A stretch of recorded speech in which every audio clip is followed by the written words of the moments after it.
आज का हमारा टॉपिक है रेशियो एंड प्रोपोर्शन। एक्चुअली ये टॉपिक हम हमारे रोज के जीवन में बहुत ही रेगुलर यूज करते हैं। शायद हमें पता भी नहीं है कि हम ये कंसेप्ट यूज कर रहे हैं।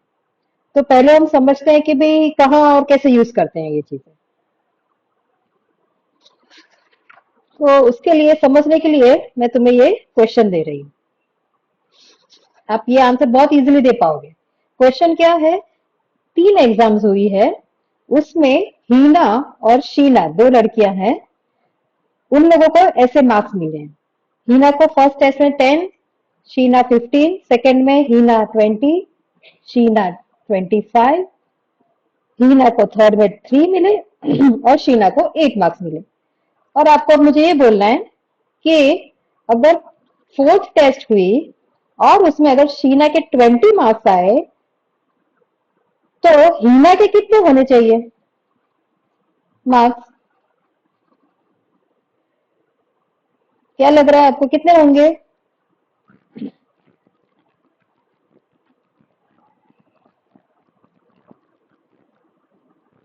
करेक्ट आंसर क्या होगा? 15 मार्क्स। कैसे 15 आया? क्योंकि अगर यहाँ ऑब्जर्व करें हम तो क्या है, जब भी हीना के 10 मार्क आए तो शीना के 15 आए। मतलब कि डिफरेंस कितना था दोनों के मार्क्स के बीच में? 5 मार्क था। अगर हीना मेहनत करके 20 ले आती है तो शीना उससे भी 5 मार्क आगे, मतलब के 25 मार्क ला रही है। मतलब अभी भी डिफरेंस कितना है? 5 मार्क का।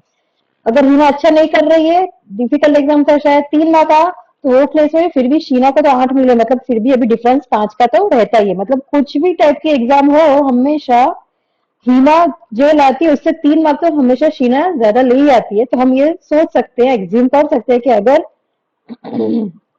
शीना के 20 मार्क होंगे तो डेफिनेटली हीना के उससे 5 कम होंगे, वो होंगे 15 मार्क्स। ये हम रोज के उसमें भी हम कैलकुलेट आराम से कर रहे थे। ये क्या किया हमने? यूज किया किसका? डिफरेंस यूज करके हमने आंसर फाइंड किया। दो क्वांटिटीज को कंपेयर किया और डिफरेंस उनके बीच में क्या था उसके बेस पर हमारा आंसर निकला हमारा। अब नेक्स्ट है, ऐसे एक क्वेश्चन फिर से दे रहे हैं, रियल लाइफ का एग्जांपल दे रहे हैं। अब काम क्या है कि तुम्हारे पास 2 ग्राम सॉल्ट अगर लोगे तो तुम्हें 20 ग्राम आटा लेना पड़ेगा चपाती बनाने में। तो मेरा क्वेश्चन है, अगर तुम्हारे पास 40 ग्राम आटा है तो तुम कितना नमक लोगे वो चपाती बनाने के लिए? तो अगर हम आगे की मेथड से जाए कि डिफरेंस फाइंड करना दो क्वांटिटी का, क्वांटिटीज क्या है? 2 और 20 ग्राम। ऑलरेडी जो दिया इंफॉर्मेशन था वो क्या था? 2 ग्राम और 20 ग्राम। तो डिफरेंस उनका बीच में क्या था? डिफरेंस था क्या? 20 - 2, मतलब 18 ग्राम का डिफरेंस था। तो क्या जब हम बोले कि हमारा 40 ग्राम का आटा है हमारा और हमें पूछा गया है कि भाई वो केस में नमक कितना लेना है, तो क्या हम उसमें से -2 कर ले तो मिल जाएगा हमको? नहीं, क्योंकि वो तो गलत होगा ना। सिर्फ 40 ग्राम आटे में अगर तुम 38 ग्राम नमक डाल दो, सॉल्ट डालो, तो इमेजिन करो कितना नमकीन हो जाएगा। तो मतलब यहाँ पर डिफरेंस काम नहीं कर रहा है। यहाँ क्या काम कर रहा है? यहाँ पर क्या हो रहा है चीजें, जब 20 ग्राम आटा था तो 2 ग्राम का नमक था। जब 20 ग्राम आटा है तो 2 ग्राम सॉल्ट है। तो जब 40 ग्राम अगर आटा होगा तो कितना सॉल्ट होना चाहिए? यहाँ कुछ रिलेशन आ रहा है, वो रिलेशन क्या है? डबल हो रहा है, राइट? जैसे ही अगर आटा डबल हुआ तो सॉल्ट भी कितना होना चाहिए? डबल होना चाहिए था। पता चल रहा है? तो हमको क्या आंसर होना चाहिए था कि 4 ग्राम हमें नमक लेना चाहिए था। ये हमारा आंसर था, राइट? ये था हमारा आंसर। तो यहाँ पर जो कंसेप्ट यूज किया है, भले ही हमें वैसा ही कुछ काम करना था कि भाई एक पहले का इंफॉर्मेशन दिया था उसके बेस पर नया इंफॉर्मेशन आया है, आगे का जो रिलेशन था जैसा था वैसा ही नए वे में दिखना चाहिए वो चीजों में भी। पर इस बार हम डायरेक्टली डिफरेंस नहीं कर सकते, हमें क्या करना पड़ता है? उतने ही इक्विवेलेंट हम बोल सकते, उतने ही लेवल का हमें मल्टीप्लाई करना है चीजों को, या डिवाइड कर सकते हैं, मैं ऐसा बोल सकते हैं शायद। तो जब 20 है तो 2 चाहिए, तो 40 है तो उसका डबल, मतलब कि 4 ग्राम आटा 4 ग्राम नमक हमें चाहिए। तो यहां पर ये जो किया है उसको क्या बोलते हैं हम? रेशियो। ये है हमारा कंसेप्ट ऑफ रेशियो। पता चल गया रेशियो मतलब क्या? रेशियो भी हम यूज करते हैं और हमें सब्ट्रैक्शन भी यूज जरूरत हो सकती है शायद जब भी हम कोई कंपेयर करें दो क्वांटिटीज को। तो how to compare two quantities हमने देख लिया कितने मेथड्स हैं उसकी। एक होता है सब्ट्रैक्शन यूज करना या होता है डिवीजन करना कि भाई 40 है तो 4 ग्राम, तो 20 हो तो कितना ग्राम? तो आधा। 40 है तो 4 ग्राम अगर चाहिए तो अगर 20 ग्राम हो तो कितना चाहिए? तो रिलेशन क्या है 40 और इसके बीच का? ये आधे हैं, 40 का आधा 20 है तो 4 का भी आधा ही लेना पड़ेगा। वो क्या होगा? 4 का आधा होगा 2। तो ये क्या है? बाय डिवीजन भी हम आंसर निकाल सकते हैं। तो हम क्या बोल रहे हैं अब? What is ratio? डेफिनेशन पर आ जाते हैं। रेशियो क्या है? जब हम दो क्वांटिटीज कंपेयर कर रहे हो उसको हम रेशियो बोलते हैं। और ये कंपैरिजन कैसे होगा? स्पेसिफिकली सिर्फ और सिर्फ हम डिवीजन के रेफरेंस में कंपैरिजन करेंगे, सब्ट्रैक्शन नहीं करना है हमें। रूल्स क्या है? अगर तुम्हें रेशियो फाइंड करना है कोई भी चीज का तो रूल्स है कि तुम्हारी दोनों क्वांटिटीज जो भी तुम कंपेयर कर रहे हो वो सेम काइंड होना चाहिए और सेम यूनिट्स की होनी चाहिए। काइंड मतलब तुम हम अगर किसी की हाइट कंपेयर कर रहे हो तो दोनों की हाइट ही कंपेयर होनी चाहिए। वेट कंपेयर, एक की हाइट और दूसरे का वेट कंपेयर नहीं कर सकते। सेम यूनिट्स मतलब अगर एक का वेट है तुम ले रहे हो लेट से केजीज में तो दूसरे का वेट तुम ग्राम्स में लेकर उसके बेस में उन दोनों को कंपेयर नहीं कर सकते। ठीक है, तो ये हो गया हमारा रेशियो का सिंपल एक्सप्लेनेशन। अब फिर से मैं तुम्हें क्विकली ये क्वेश्चन पूछ लेती हूँ, तुम यस या नो में आंसर बोल देना। फर्स्ट क्वेश्चन है, क्या तुम कंपेयर कर सकते हो एक पर्सन की एज दूसरे पर्सन की हाइट से? कर सकते हैं? रेशियो बना सकते हैं इसका? आंसर है ऑब्वियसली नहीं। क्यों? क्योंकि एज और हाइट कंपैरिजन नहीं हो सकता। एज का एज के साथ करो या तो हाइट का हाइट के साथ करो। ठीक है, दूसरा क्वेश्चन है, मैंने पूछा है can you compare height of one person in meters to the height of other person which is given in centimeters? Again यहाँ पर उन दोनों के यूनिट्स अलग अलग है। एक की हाइट मैंने मीटर में दी और दूसरे का अगर मेरे पास सेंटीमीटर में आ रहा है तो डायरेक्टली इनको कंपेयर नहीं कर सकते। हमें इनको इन दोनों में से किसी भी एक को एक ही यूनिट में ले आना पड़ेगा। या तो ये सेंटीमीटर वाली जो हाइट थी उसको मीटर में बना दो या तो ये मीटर वाली हाइट थी उसको सेंटीमीटर में लेना। ठीक है, सो क्लियर। अब नेक्स्ट कंसेप्ट ले रहे हैं हम कि ओके हमको पता चल गया कि रेशियो कब कब लेना है और क्या इसके रूल्स हैं। तो लिखना कैसे है वो अब समझ लेते हैं। How to write ratios. तीन मेथड्स हैं। पहली मेथड है हम लिखेंगे ए टू बी, ऐसा लिख सकते हैं। मतलब height of ratio of, let's say ratio of Aman to ratio of Ria is 1:2। तो वो कैसे लिखेंगे हम? कैसे? 1:2। तो यहाँ पर दूसरा टेक्निक है लिखने का 1:2 और हम उसको कैसे लिख सकते हैं? A:B। ये ए बी और ये 1:2 इनमें फर्क क्या है? 1:2 जब हमारे पास एग्जैक्ट वैल्यू है तो हम 1 और 2 लिख सकते हैं। बट शायद अगर हमारे पास कभी भी अगर तुम्हारे पास एग्जैक्ट वैल्यू नहीं है, तुम्हें बोला है कि सपोज एक पर्सन की हाइट है ए और दूसरे पर्सन की हाइट कुछ और है, वो है बी, तो फिर तुम्हारे पास एग्जैक्ट वैल्यूज नहीं होगी तो तुम कैसे लिखोगे? उनको कुछ डमी नाम दे देंगे, डमी नाम देने पड़ेंगे। तो हम हाइट ऑफ पहले पर्सन का लिखेंगे ए, दूसरे पर्सन का हाइट लिखेंगे बी। दूसरा टेक्निक हो सकता है लिखने का रेशियो, वो है 1/2। ऐसे लिख सकते हो। यही चीज हाइट के रेफरेंस में तुम ऐसे लिख सकते हो 1/2। इसको बोलते हैं fraction way of showing your ratios. या तो अगर तुम्हारे पास अगर 1 और 2 नहीं है तो शायद आपके पास दो नाम होंगे तो वो A/B ऐसे भी लिख सकते हो। अगेन ये ए जो है उसको क्या बोलते हैं? यही केस में हम उसको बोलेंगे न्यूमरेटर। बी होगा वो होगा तुम्हारा डिनोमिनेटर। जो नीचे लिखोगे वो नंबर को बोलेंगे डिनोमिनेटर, जो ऊपर लिखेंगे वो है न्यूमरेटर। दूसरे टर्म्स है कुछ, अगर तुम 1:2 ऐसा लिखा है शायद या A/B ऐसा लिखा है, वो केस में इसको बोलेंगे एंटीसीडेंट। एंटीसीडेंट, और टू या बी इसको बोलते हैं कॉन्जिक्वेंट, कॉन्जिक्वेंट। ठीक है, तो ये सब कुछ टर्म्स हैं हमारे, कैसे लिखना है रेशियो, उसके रेफरेंस में ये सब इंफॉर्मेशन होना चाहिए हमारे पास। अब नेक्स्ट कंसेप्ट आते हैं, वो है सिंपलेस्ट फॉर्म ऑफ रेशियो। क्योंकि जब भी हम रेशियो लिखेंगे हमें रेशियो हमेशा और हमेशा उसको अपने मोस्ट सिंपलेस्ट फॉर्म में लिखना पड़ेगा। सिंपलेस्ट फॉर्म मतलब क्या? सिंपलेस्ट फॉर्म मतलब जो भी दो नंबर लिखे हैं ए और बी, उनके बीच में कोई भी कॉमन फैक्टर नहीं होना चाहिए अदर देन 1। उतने लेवल पर इन लोगों को डिवाइड करते जाओ तब तक वो आगे डिवाइड हो ना सके, उनके पास कोई कॉमन फैक्टर ना हो डिवाइड करने के लिए। ठीक है, तो अगर ऐसे फॉर्म में आ गया तुम्हारा ए अपॉन बी, जिसमें कोई भी चीज वो दोनों एक दूसरे को डिवाइड ही नहीं कर सकते, वैसे फॉर्म में लिखे ये दो नंबर्स को, तो ये फॉर्म को बोलता है वो simplest form of that ratio. ये सिंपलेस्ट फॉर्म में हो सकते हैं, इससे ज्यादा और सिंपल इसको नहीं बना सकते। ये है सिंपलेस्ट फॉर्म ऑफ रेशियो, और हमेशा हमारा रेशियो सिंपलेस्ट फॉर्म में ही होना चाहिए। तो फिर से चलो थोड़े सिंपल एग्जांपल्स ले लेते हैं। टास्क क्या है? Convert these fractions to simplest form. तो इस बार यहाँ पर हमको क्या दिया? 12:6। तो सबसे पहले तो इसका फ्रैक्शन फॉर्म लिख लेते हैं, 12/6। यहाँ पर उनके कॉमन फैक्टर्स क्या है? 12 के भी कॉमन फैक्टर्स, 12 के फैक्टर्स क्या है? 6 into 2। 6 के फैक्टर्स क्या है? 6 into 1। तो कॉमन दोनों में क्या फैक्टर आ रहा है? 6।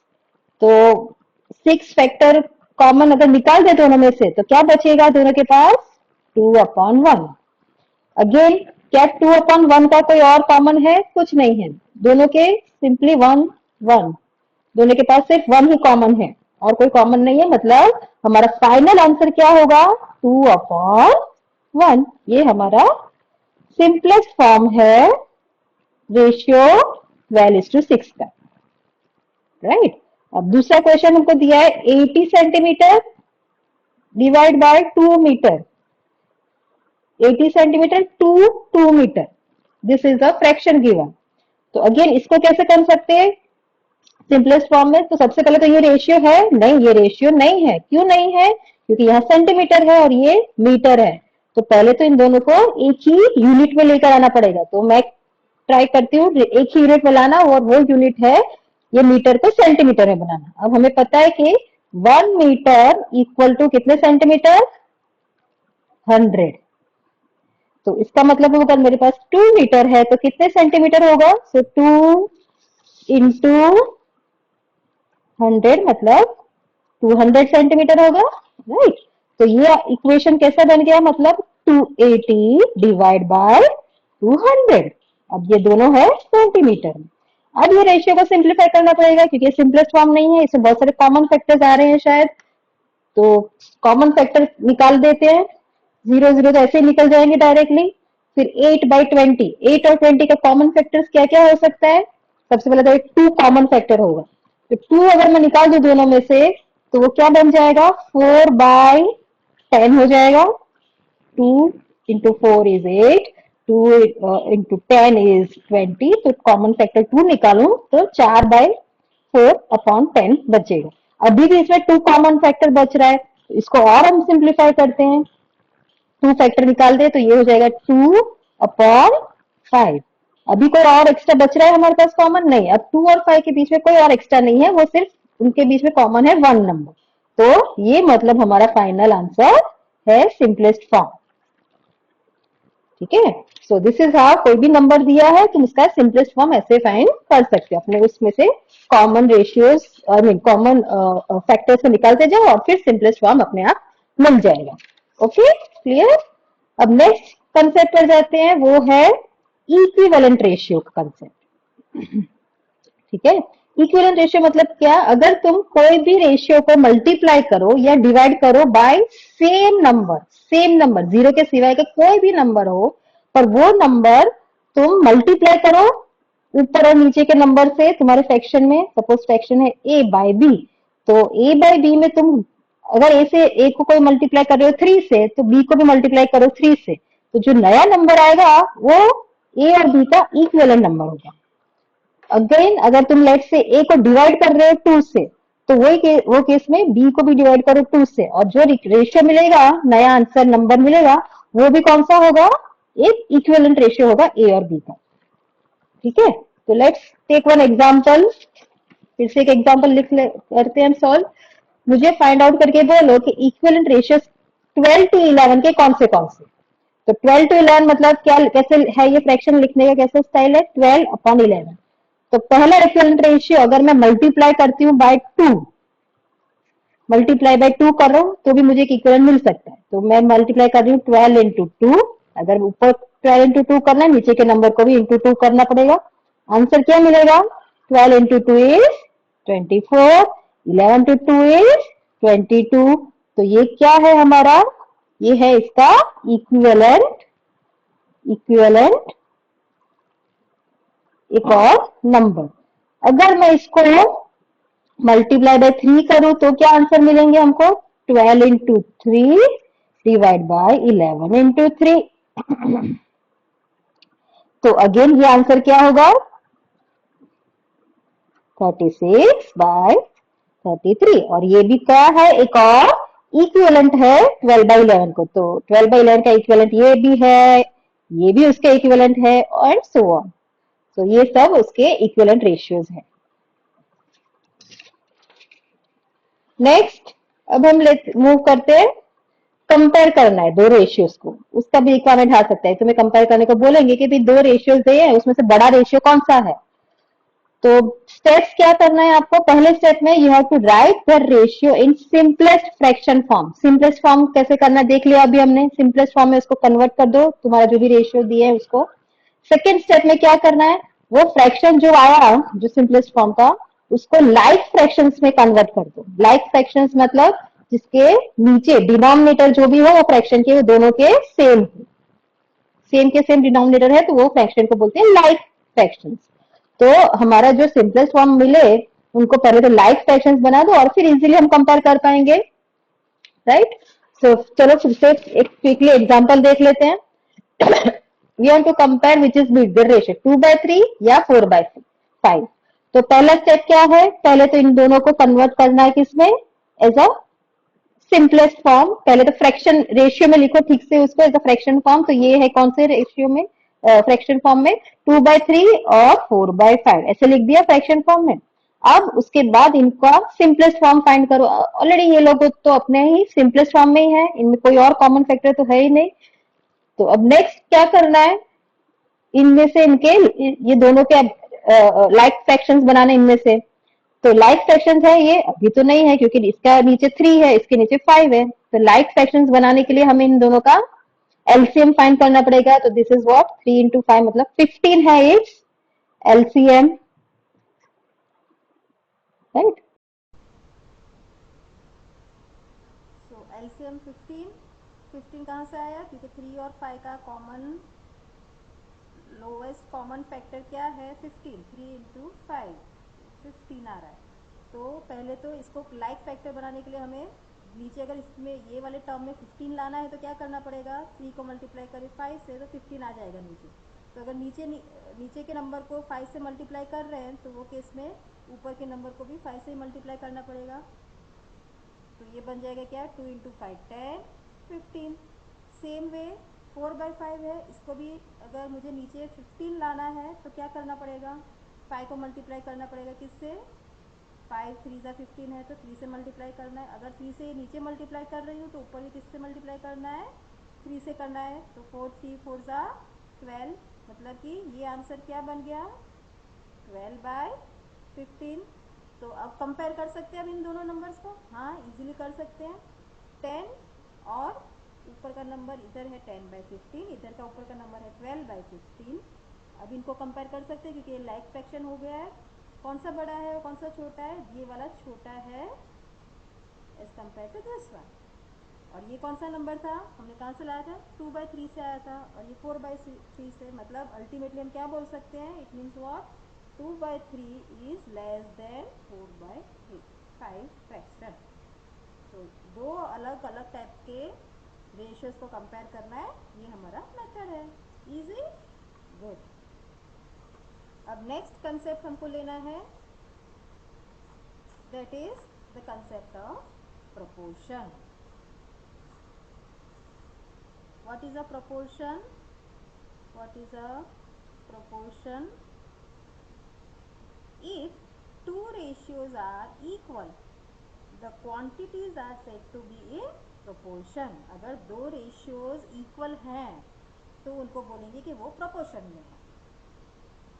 तो सिम्बल्स कौन से यूज करने हैं अगर प्रोपोर्शन में है दो, क्योंकि दो रेशियोज आने वाले हैं तो उनको कनेक्ट करने के लिए बीच में कुछ सिंबल डालना पड़ेगा। तो वो सिंबल होगा दो कोलन साइन या तो इक्वल टू साइन। फिर दूसरे कुछ इंफॉर्मेशन देख लेते हैं। ऐसे लिखेंगे मतलब कि हम ये एक रेशियो होगा और ये दूसरा रेशियो होगा। तो एक रेशियो में एक होगा term A is to B, दूसरे रेशियो का साइड ऐसा कुछ होगा C is to D type का होगा। तो इसको बोलेंगे फर्स्ट टर्म, इसको बोलेंगे सेकंड टर्म, ये थर्ड है और ये फोर्थ टर्म बोलेंगे। हमेशा ऐसे लिखेंगे मतलब A by B equal to, या तो ये तुम बीच में कोलन लिखो, अगर ऐसे लिखने वाले हो तो कोलन लिखोगे, दो कोलन्स। और अगर प्रोपोर्शन दिखाना है AB और CD के बीच में तो दूसरा सिंबल है इक्वल टू लगाना। इक्वल टू कब लगाएंगे? जब हम फ्रैक्शन के फॉर्म में लिखेंगे को A by B equal to C by D. ये होता है दूसरा तरीका प्रोपोर्शन लिखने का। यहाँ पर कुछ और टर्म्स ही समझ लेते हैं। A और D को बोलते हैं हम एक्सट्रीम टर्म्स, क्योंकि वो एक्सट्रीम मतलब एकदम बाहर का कुछ है, एक्सट्रीमली बहुत ही ज़्यादा कुछ हो तब हम बोलते हैं ये एक्सट्रीम है। तो यहाँ पर भी A और D बहुत ही बाहर है तो हम इनको बोलेंगे एक्सट्रीम टर्म्स हैं। तो A और D मतलब एक्सट्रीम टर्म्स, उनके बीच में जो टर्म्स आए उनको बोलते हैं BC टर्म्स, मतलब उनको बोलते हैं मीन्स टर्म।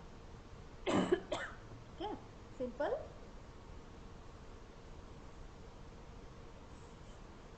दूसरा एक इन्फॉर्मेशन बहुत ज़रूरी, हमें बहुत हेल्पफुल होगा वो प्रोपोर्शन का, वो है रिलेशन क्या होता है एक्सट्रीम्स और मीन्स के बीच में। तो रिलेशन बिटवीन द एक्सट्रीम्स, ये बहुत एक इम्पॉर्टेंट और बहुत ही यूज़फुल हमारे लिए इन्फॉर्मेशन होने वाली है कि रिलेशन क्या होता है एक्सट्रीम्स और मीन्स के बीच का। तो रिलेशन होता है कि हमेशा हमेशा जो प्रोडक्ट होगा एक्सट्रीम्स का वो प्रोडक्ट ऑफ मीन्स के जितना ही होगा। It is always equal. For example अगर हमारे दो रेशियोज हैं जो प्रोपोर्शन में है, एक रेशियो है 3/2, दूसरा है 6/4, तो वो केस में इनके जो प्रोडक्ट है एक्सट्रीम्स, एक्सट्रीम्स कहाँ पर है? ये दोनों एक्सट्रीम्स हैं, ये दोनों एक्सट्रीम्स हैं।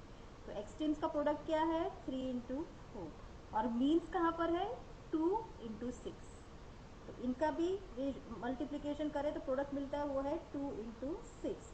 तो ये क्या होगा? 3/4 मतलब 12, 2/6 मतलब 12, मतलब प्रूव हो गया हमेशा रिलेशन कैसा होगा एक्सट्रीम्स और इनके मीन्स के बीच का उनके प्रोडक्ट्स हमेशा इक्वल होंगे। ये बहुत इंपॉर्टेंट और यूजफुल प्रॉपर्टी होने वाली है हमारे लिए।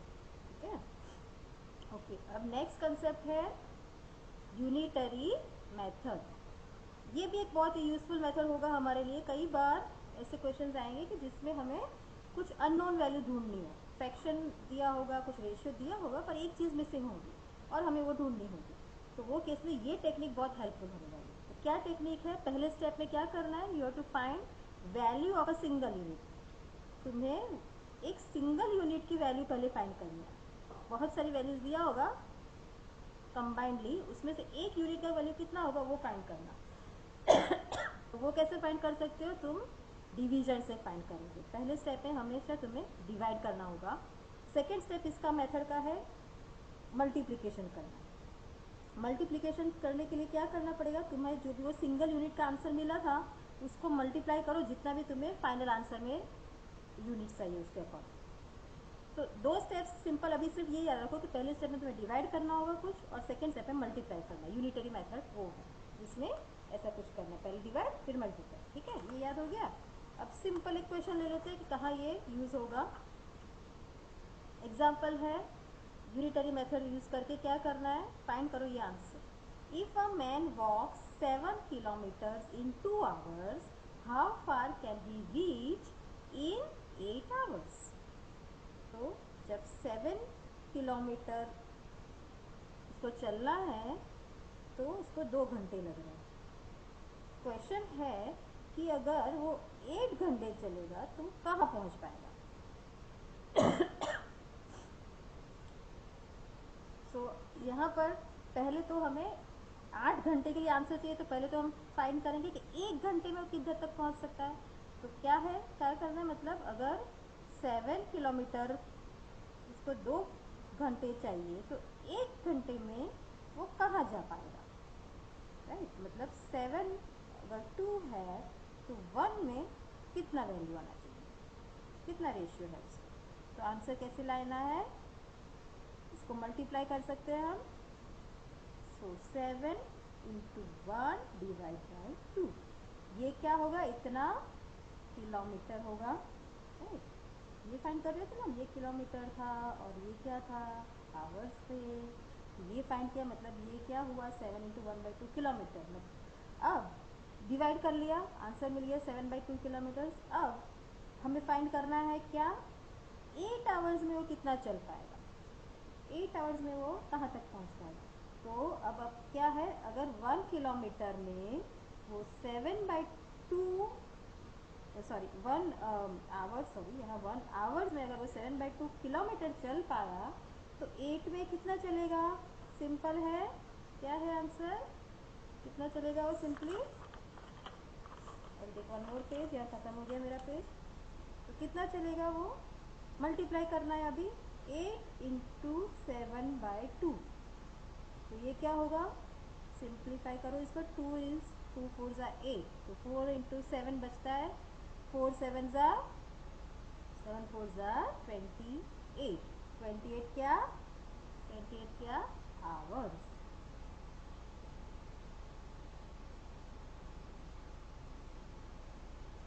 सॉरी ये तो आवर्स था हमारा, ये 28 क्या है, सॉरी किलोमीटर्स है ना, यहाँ पर आना है तो ये क्या हमारा 4 7 ज़ा 28 किलोमीटर्स। तो आंसर फाइनल मिल गया है, वो है क्या, 28 किलोमीटर्स। तो ये हो गया हमारा यूज़ एक यूनिटरी मेथड का। तो रिवाइज कर लेते हैं क्विकली, क्या क्या हमने देखा। रेशियो क्या है, is a relation between two quantities of same kind and in same unit. Ratio has no units itself. अगर दो रेशियो इक्वल है तो वो प्रोपोर्शन में होंगे, और product of exchange will be equal to product of means in any proportion. Okay, good. So very easy ratio proportion. Now I am sure आपको बहुत कॉन्फिडेंस आ जाना चाहिए, कोई भी क्वेश्चन होगा रेशियो प्रोपोर्शन आप आराम से उसको सॉल्व कर पाएंगे। Thank you.